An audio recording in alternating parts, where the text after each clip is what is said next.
Hello everyone. आज का जो हमारा टॉपिक है वो है stoichiometry of chemical reaction. Last time हमने डिस्कस किया था मोल कंसेप्ट। उसमें देखा था कि 1 मोल किसके बराबर होता है, उसी के एटॉमिक मास या मॉलिक्यूलर मास के बराबर होता है। Atomic mass in case of element and molecular mass in case of compound, और वो किसके बराबर होता है 6.022 इंटू 10⁻23 पार्टिकल्स के बराबर होता है। एटम्स आएंगे in case of element and molecules आएंगे इन केस ऑफ कंपाउंड। तो आज हम डिस्कस करेंगे स्टाइकोमेट्री ऑफ केमिकल रिएक्शन क्या होता है। तो इसमें दो चीजें हैं, एक है स्टाइकोमेट्री, दूसरा है केमिकल रिएक्शन। पहले हम ये देखेंगे कि केमिकल रिएक्शन क्या होती है। Chemical reactions are the processes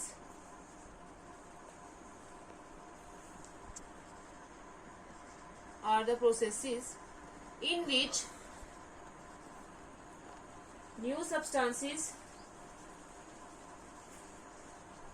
with new properties are formed. Chemical reaction ऐसे प्रोसेसेस होती है जिसमें न्यू सब्सटेंसेस बनते हैं, नए सब्सटेंसेस बनते हैं नए प्रॉपर्टीज के साथ, जिसमें कुछ सब्सटेंसेस आपस में कंबाइन करते हैं और न्यू सब्सटेंसेस नए सब्सटेंसेस बनाते हैं जिनकी प्रॉपर्टीज भी क्या होती हैं, न्यू होती हैं। केमिकल रिएक्शन में क्या होता है, जो ओल्ड केमिकल बॉन्ड होता है जो सब्सटेंसेस के बीच में एग्जिस्ट करता है, वो क्या करता है, ब्रेक होता है और न्यू केमिकल बॉन्ड बनता है। ओल्ड केमिकल बॉन्ड जो सब्सटेंसेस के बीच में एग्जिस्ट करता है, जो आपस में रिएक्ट करते हैं, जिनको हम रिएक्टिंग सब्सटेंसेस भी बोलते हैं, वो ओल्ड केमिकल बॉन्ड जो है वो ब्रेक करता है और न्यू केमिकल बॉन्ड है वो बन जाता है। न्यू केमिकल बॉन्ड किसके बीच में बनेगा, जो ये रिएक्टिंग सब्सटेंसेस हैं, जब इनके जो रीअरेंज होंगे एटम्स, उनके बीच में न्यू केमिकल बॉन्ड बनेगा और न्यू सब्सटेंस बनेंगे जिनकी प्रॉपर्टीज भी क्या होंगी, न्यू होगी। फॉर एग्जाम्पल, हाइड्रोजन क्लोरीन के साथ रिएक्ट करता है और क्या बना देता है, हाइड्रोजन क्लोराइड। दो एटम यहाँ पे हाइड्रोजन के, दो एटम क्लोरीन के है, तो यहाँ पे हम 2 लगा देंगे। तो ये केमिकल रिएक्शन है जिसमें हाइड्रोजन जो है वो क्लोरीन के साथ रिएक्ट करके क्या बना देता है, हाइड्रोजन क्लोराइड। ये होती है केमिकल रिएक्शन जिसमें सब्सटेंसेस आपस में कंबाइन करते हैं और एक नया सब्सटेंस बनाते हैं जिसकी जो प्रॉपर्टीज होती हैं वो जो रिएक्टिंग सब्सटेंसेस है उनसे बिल्कुल क्या होती है, अलग होती है। वैसे ही नेक्स्ट है केमिकल इक्वेशन क्या होता है। केमिकल इक्वेशन क्या होता है, जब हम केमिकल रिएक्शन को ही रिप्रेजेंट करते हैं, representation of chemical reaction in terms of symbols and formulae of substances involved in it.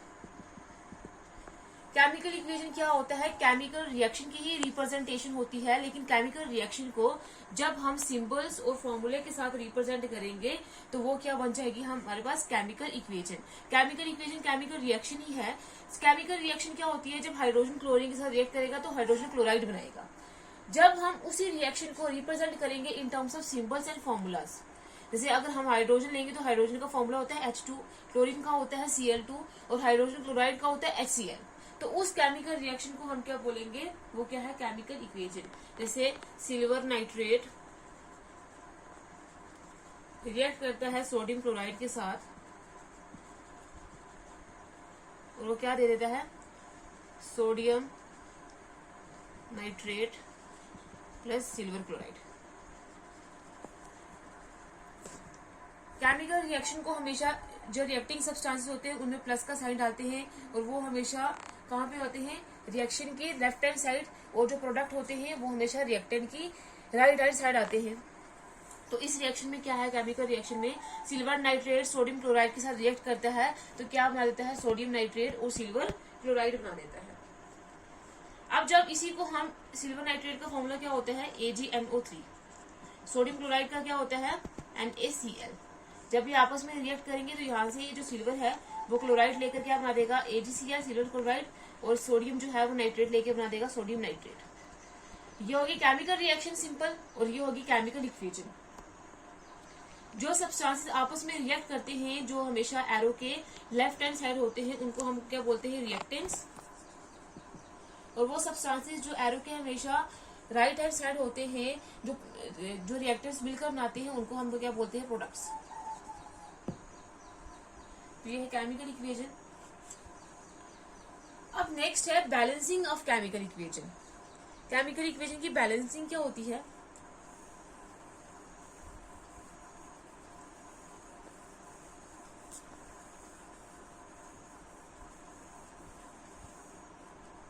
Balancing of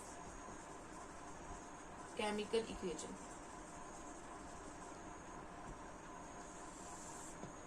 chemical equation की बैलेंसिंग का मतलब क्या है? एक करेक्ट केमिकल इक्वेशन क्या होती है, जो law of conservation of mass के अकॉर्डिंग होती है।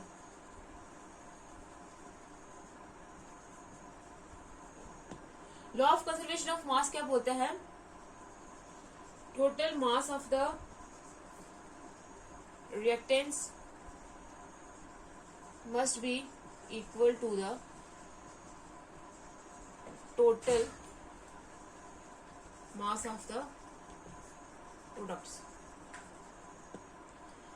Law of conservation of mass की क्या होती है statement? Matter can neither be created nor be destroyed but it can converted from one form into the another. लेकिन इसकी एक और स्टेटमेंट भी थी कि जो टोटल मास होता है रिएक्टेंट का वो किसके बराबर होना चाहिए? Total mass of the product के बराबर होना चाहिए।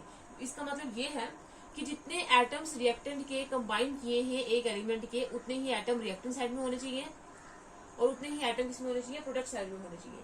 कि मतलब जो रिएक्टेंट साइड में एटम का मास होगा और जो प्रोडक्ट साइड में एटम का मास होगा वो क्या रहना चाहिए? सेम रहना चाहिए। तो ऐसी केमिकल इक्वेशन जिसमें क्या होंगे? इक्वल नंबर ऑफ एटम्स होंगे ईच एलिमेंट के in the reactant and the product is called balanced chemical equation. ऐसी केमिकल इक्वेशन जिसमें एक एलिमेंट के जो एटम होंगे वो रिएक्टेंट साइड में और प्रोडक्ट साइड में इक्वल होंगे, उसको हम क्या बोलते हैं? Balanced chemical equation. जैसे फॉर एग्जांपल हाइड्रोजन ऑक्सीजन के साथ रिएक्ट करता है और क्या बना देता है? वाटर। अब इसमें हाइड्रोजन की अगर हम एटम देखें कि इस तरफ रिएक्टेंट साइड की तरफ तो 2 हैं, प्रोडक्ट साइड में भी 2 हैं, लेकिन अगर ऑक्सीजन की बात करते हैं तो ये रिएक्टेंट साइड में कितने हैं? 2 और प्रोडक्ट साइड में कितने हैं? 1। तो मतलब ये रिएक्शन क्या है? अनबैलेंस्ड है। ये लॉ ऑफ कंजर्वेशन के अकॉर्डिंग नहीं है, लॉ ऑफ कंजर्वेशन को भी नहीं कर रही है। करेक्ट इसकी इक्वेशन क्या होगी? यहाँ पे ऑक्सीजन 1 है, यहाँ पे ऑक्सीजन 2 है, तो हम यहाँ पे 2 लगा देंगे। अब ऑक्सीजन होंगे 2 बैलेंस, ऑक्सीजन के 2 एटम्स होंगे रिएक्टेंट साइड में भी और प्रोडक्ट साइड में भी। लेकिन यहाँ पे जो हाइड्रोजन है 2 × 2 कितना हो जाएगा? 4। ये रिएक्टेंट प्रोडक्ट साइड में कितने हो गए? 4, लेकिन रिएक्टेंट साइड में तो 2 है, तो हम यहाँ पे 2 लगा देंगे। अब ये जो रिएक्शन है ये क्या है? Balanced chemical equation. तो अभी हमने डिस्कस किया केमिकल रिएक्शन क्या होती है, केमिकल इक्वेशन क्या होती है, बैलेंस्ड केमिकल इक्वेशन क्या होती है। नेक्स्ट है अब स्टाइकियोमेट्री क्या होता है, क्योंकि हम स्टाइकियोमेट्री ऑफ केमिकल रिएक्शन पढ़ रहे हैं। तो केमिकल रिएक्शन अभी हमने देख लिया क्या होता है, अब हम नेक्स्ट देखेंगे स्टाइकियोमेट्री क्या होता है। तो स्टाइकियोमेट्री जो है ये ग्रीक वर्ड से डिराइव की गई है। 2 वर्ड से, 2 ग्रीक वर्ड से डिराइव की गई है। स्टाइकियोन जिसका मतलब होता है एलिमेंट, और मेट्रॉन जिसका मतलब होता है मेजर। तो एक इंपॉर्टेंट एक्सपेक्ट होता है केमिकल रिएक्शन का, केमिकल इक्वेशन का, कि जब हम उसको बैलेंस फॉर्म में लिखते हैं, when it is written in balanced form, it gives quantitative relationship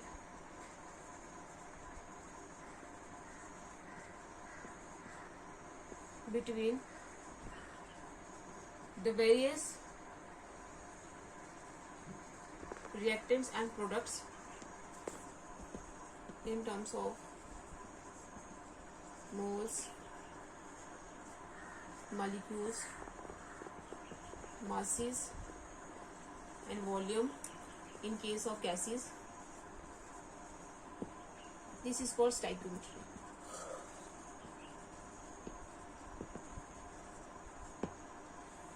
chemical reaction का एक इम्पोर्टेंट एक्सपेक्ट होता है, खासियत होती है कि जब हम उसको बैलेंस्ड फॉर्म में लिखते हैं, जब वो पूरी बैलेंस्ड होती है तो वो हमें क्या देती है, क्वांटिटेटिव रिलेशनशिप देती है रिएक्टेंट्स और प्रोडक्ट्स के बीच में। अब ये रिएक्टेंट्स और प्रोडक्ट के बीच में कौन सा रिलेशनशिप देगी? रिलेशनशिप मोल्स की टर्म में भी हो सकता है, मॉलिक्यूल्स की टर्म में भी हो सकता है, मासेस की टर्म में भी हो सकता है, और गैसेस के केस में वॉल्यूम की टर्म में भी हो सकता है। तो इसी को हम क्या बोलते हैं? स्टाइकियोमेट्री। कि जब एक केमिकल रिएक्शन रिएक्टेंट्स और प्रोडक्ट के बीच में रिलेशनशिप देगी मोल्स की टर्म में, मॉलिक्यूल्स की टर्म में, मासेस की टर्म में या वॉल्यूम की टर्म में, तो उसी को हम क्या बोलेंगे? ये क्या है? स्टाइकियोमेट्री है। स्टाइकियोमेट्री में क्या होता है? मोल्स मॉलिक्यूल्स में चेंज होते हैं, मॉलिक्यूल्स मास में चेंज होते हैं, और मास जो है वो वॉल्यूम में भी चेंज हो सकता है। लेकिन स्टाइकियोमेट्री के लिए एक जो केमिकल इक्वेशन है वो क्या होनी चाहिए? हमेशा बैलेंस्ड होनी चाहिए। अनबैलेंस्ड केमिकल रिएक्शन में स्टाइकियोमेट्री का पता नहीं चलेगा। इसका मतलब ये है कि स्टाइकियोमेट्री किसके साथ डील करती है? Calculation of masses, molecules, volume in case of gases, molecules, moles, किसके? रिएक्टेंट्स और प्रोडक्ट्स के। कि स्टाइकियोमेट्री हमें क्या बताती है? रिएक्टेंट्स और प्रोडक्ट की क्या बताती है? किसकी कैलकुलेशन करती है? मासेस की, वॉल्यूम की, मॉलिक्यूल्स की या मोल्स की। एग्जांपल लेते हैं, कंसीडर करते हैं एक एग्जांपल कि नाइट्रोजन जो है वो हाइड्रोजन के साथ रिएक्ट करके क्या बना देता है? Ammonia, NH3। Nitrogen gas hydrogen gas के साथ रिएक्ट करके क्या बना देता है? अमोनिया की गैस। अब पहले हम बोला है कि स्टाइकियोमेट्री पता करने के लिए एक केमिकल इक्वेशन हमेशा बैलेंस्ड होनी चाहिए। तो यहाँ पे नाइट्रोजन के 2 एटम्स हैं, यहाँ पे है 1 एटम, तो यहाँ पे हम 2 लगा देंगे। अब नाइट्रोजन के एटम्स बैलेंस हो गए, लेकिन हाइड्रोजन के कितने हो गए? 3 × 2 6, तो यहाँ पे हम 3 लगा देंगे। 3 × 2 कितना हो गया? 6। अब ये रिएक्शन होगी बैलेंस्ड।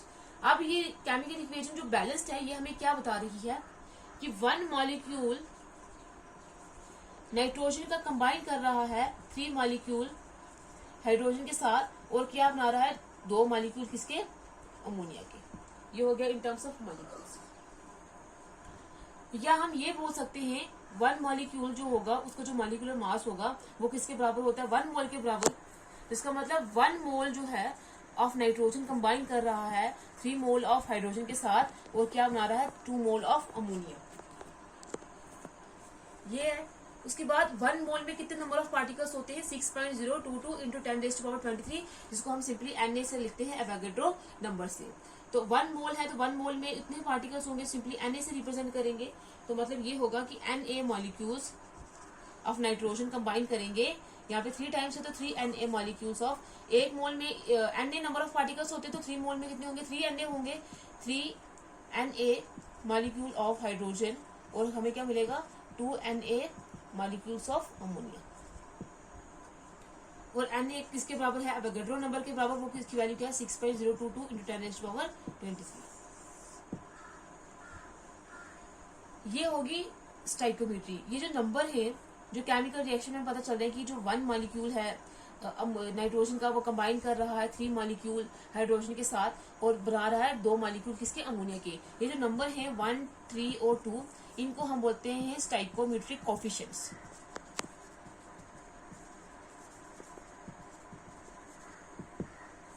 तो स्टाइकियोमेट्रिक कोफिशिएंट जो केमिकल रिएक्शन में होते हैं ये हम इंटरप्रेट कर सकते हैं as the number of moles of each substance. कि ये जो स्टाइकियोमेट्रिक कोफिशिएंट्स हैं ये हमें बताएंगे किसके?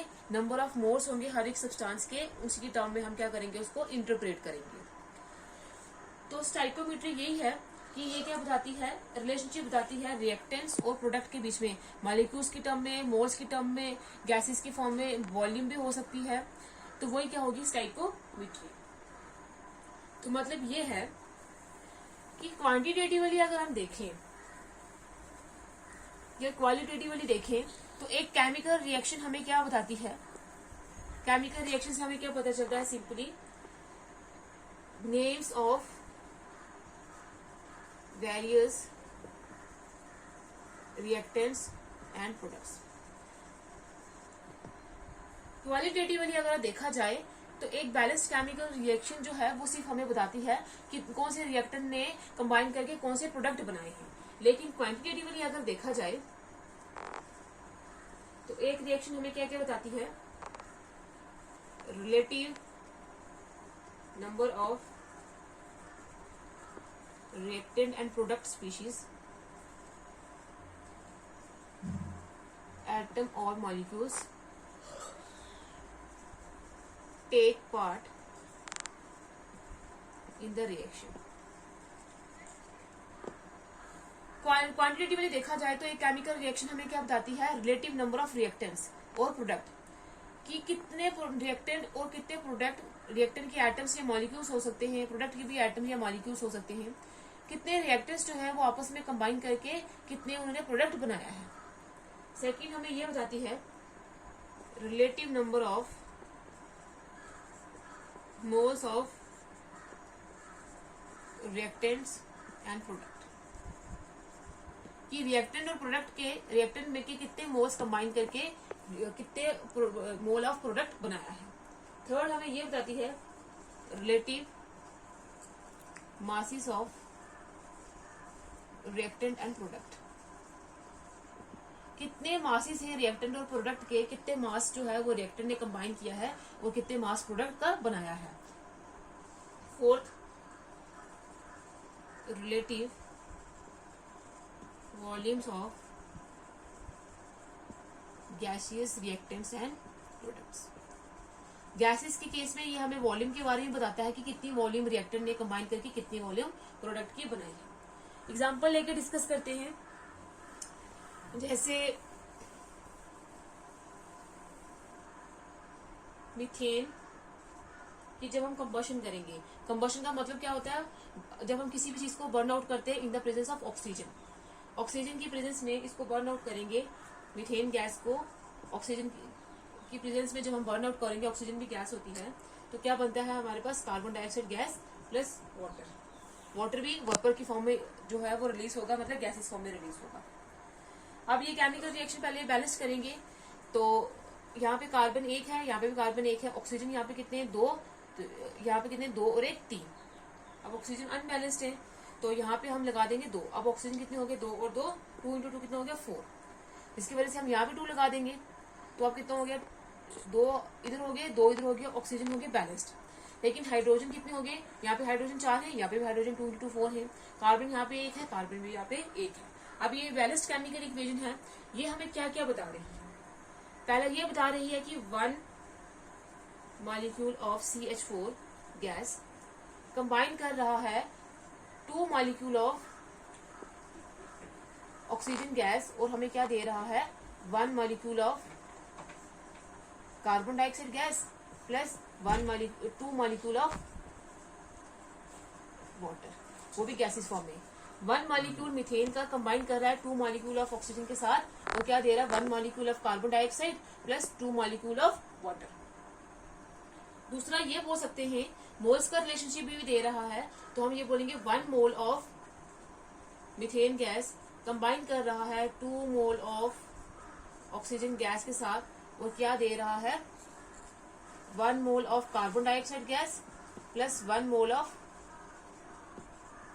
वाटर, वो भी गैसेस फॉर्म में, सॉरी 2 मोल ऑफ वाटर।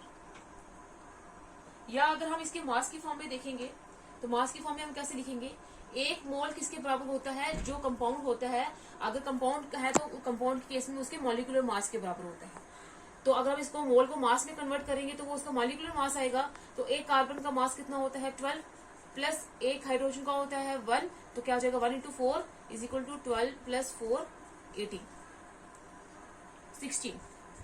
तो मतलब ये है, अगर हम मास की फॉर्म में लिखेंगे तो 16 gram of CH4 methane gas combine कर रही है। एक ऑक्सीजन एटम का मास होता है कितना, 16, तो यहाँ पे 2 है, मतलब ऑक्सीजन का मॉलिक्यूल है, तो आ जाएगा 2 × 16, और यहाँ पे ऑलरेडी 2 भी है, तो 2 × 16 कितना जाएगा, 32।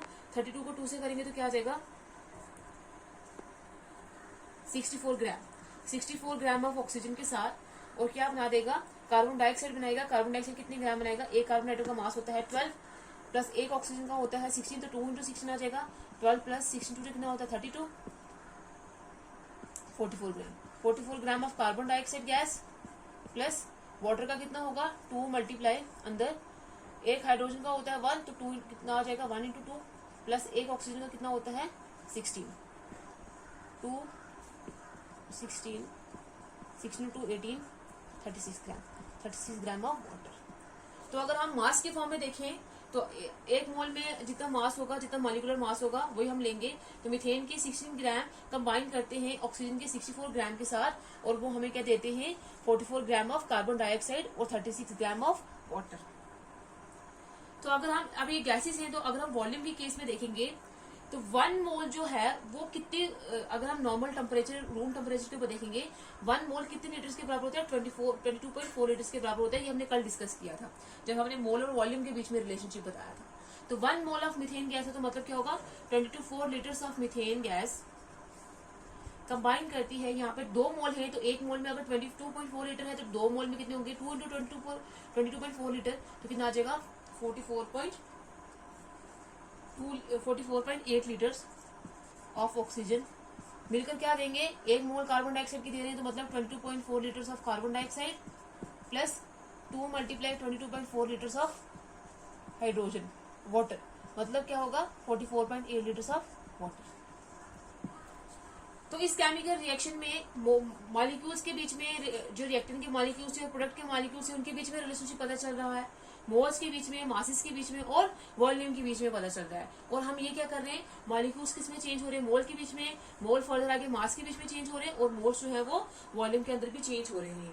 मतलब क्या होगा, मास किस में चेंज हो गया मोल्स में, मोल्स किस में चेंज हो गया नंबर ऑफ मॉलिक्यूल्स में, और मोल्स जो है वो किस में चेंज हो गया वॉल्यूम में भी। ये होती है क्या एक केमिकल रिएक्शन की स्टोइकियोमेट्री।